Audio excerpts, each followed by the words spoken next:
बालेश्वर पौरपालिका अंतर्गत 5 number ward काजराबाद स्थित कांतेश्वर महादेव मंदिर पुनरुद्धार कार्यर उद्घाटन कर पूर्वतन मुख्यमंत्री नवीन पट्टनायक कार्यकाल समय राज्यर विभिन्न धर्मानुष्ठान को मुख्यमंत्री स्वतंत्र सहायता पांठि अर्थ मंजूर कर परिप्रेक्षी में कांतेश्वर महादेव मंदिर पुनरुद्धार 4 लाख टंका मंजूर होता। तत्कालीन विधायक स्वरूप कुमार दास और 5 नंबर वार्ड काउंसिलर मीता पट्टनायक उद्यम क्रमे राज्य सरकार यह टंका मंजूर करते।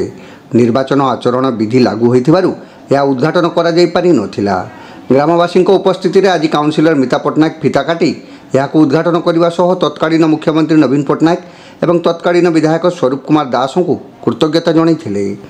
कार्यक्रम में मंदिर कमिटर सभापति देवेंद्रनाथ चौधरी, संपादक सरोज कुमार दास, युवनेता ऋतिक जी, देवाशीष दास, मनोरंजन मिश्र, सुमंत बेहरा, लक्ष्मीधर स्वाई, सारगां सरपंच प्रतिनिधि सुशांत शतपथी, सुमन बेहरा, सुकुमार पाणिग्राही, सुकांत बेहरा, बासंती बेहरा, शांति बेहरा प्रमुख उपस्थित रही। मंदिरटा नौ कांतेश्वर मंदिर आगर पूर्वतन मान्यवर श्रीजुक्त नवीन पट्टनायक महोदय पांठि को कांतेश्वर मंदिर को 4 लाख टंका प्रदान करते। विभिन्न कारणवशत यहाँ उद्घाटन हो पार ना, करप्टेंड एमसीसी लागू हो उद्घाटन हो पार ना। आज उद्घाटनटा होती मान्यवर पूर्वतन मान्यवर मुख्यमंत्री को बहुत धन्यवाद देवी। मोर ग्रामवासी को धन्यवाद देवी। 4 लाख टंका मान्यवर मुख्यमंत्री प्रदान करते। ता छड़ा पूर्वतन विधायक सौरभ भाई बहुत आमको सहयोग कर जो आम 4 लाख टंका भी पाइलु। बहुत बहुत धन्यवाद जनाऊँ। पुणी थे पूर्वतन मुख्यमंत्री को मान्यवर मुख्यमंत्री को धन्यवाद जनाऊँ। जय जय जगन्नाथ, जय कांतेश्वर बाबा के नाम।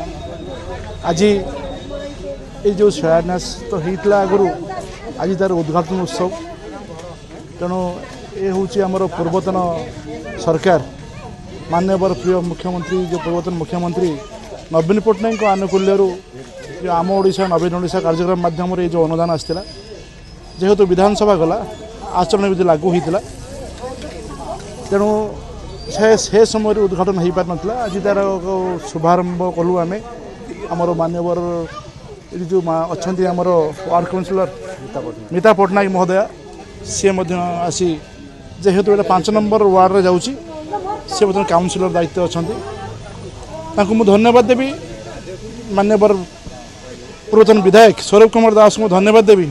दुई जन प्रचेषार ये 5 नंबर वार्ड रे ये जो उन्नयनमूलक कार्यक्रम को हाथ को नहीं एक सफल रूपायन देते ना। देखु आमर जो पूर्वतन मुख्यमंत्री थे माननीय श्रीयुत नवीन पट्टनायक महोदय से जो मंदिर जो रूपांतरीकरण मंदिर मस्जिद जो रूपांतरीकरण योजना करते आम मंदिर काजराबाद मंदिर अन्यतम।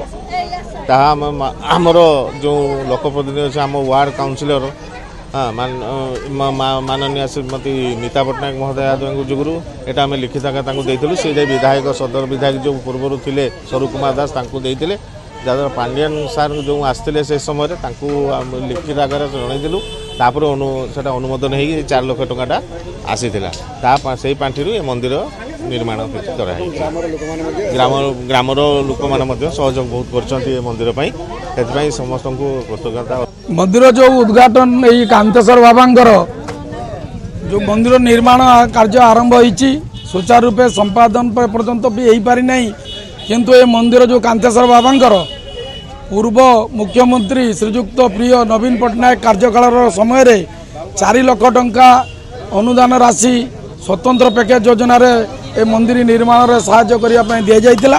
सेतबले आमर विधायक थे स्वरूप दास महोदय एवं वार्ड काउंसिलर थे मीता पट्टनायक मैडम और से जो फलक लग जाता से फलकटी जेहेतु निर्वाचन आचरण विधि लागू जाता सत्ते विभिन्न कार्यक्रम व्यस्तता होगा सत्ते तेणु सेटा को उद्घाटन करा पारि नथिला।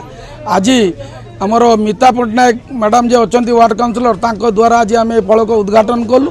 ये ग्रामवासी भी निर्माण सहायता रही अन्य आड़ भी ए मंदिर पर सहयोग सहानुभूति लड़ा चली आसी एवं मुख्यमंत्री पूर्वतन जो अच्छा 4 लाख टंका पैसा ए मंदिर लगी पाख ग्रामवासी मैंने भी कलेक्शन करके पैसा ए मंदिर कार्य लगे चलती। तेणु मंदिर जेहेतु से फलकटी उद्घाटन हो पारि नथिला सरकार जो निर्वाचन आचरण विधि लगी तेणु आमर आज निर्वाचन आचरण विधि ना तेणु आमर मीता पट्टनायक मैडम द्वारा आज से फल को आम उद्घाटन कलु। धन्यवाद मीता पट्टनायक, धन्यवाद मुख्यमंत्री पूर्वतन जो थे आम मंत्री एवं धन्यवाद देवी आम विधायक महोदय स्वरूप दास भाई और टोकना भाई एवं ए अंचल ग्रामवासी समस्ते सहानुभूति साहय करी आम मंदिर कार्य आगे चलती। बाबा कांतेश्वर बाबा की जय।